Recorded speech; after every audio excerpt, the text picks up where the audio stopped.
Welcome to the Genius Factory. Enjoy the video. You begin by connecting the Switch Pro controller. Choose wired first for reliability, then Bluetooth if you prefer wireless freedom. Once done, open Steam and enable Use Nintendo Switch Pro configuration support, or install middleware for gyro and button mapping. You do this because native PC mapping differs from Switch, and Steam translates inputs properly.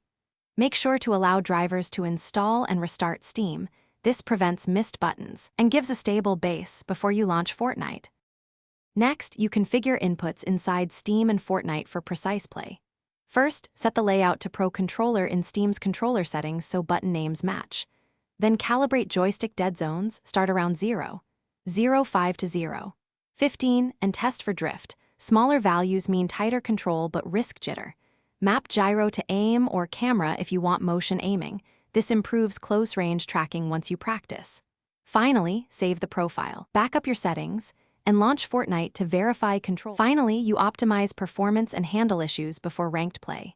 Turn on low latency options, close background apps, and set Fortnite's input to controller to avoid input conflicts. Create and label profiles for different playstyles so you switch quickly.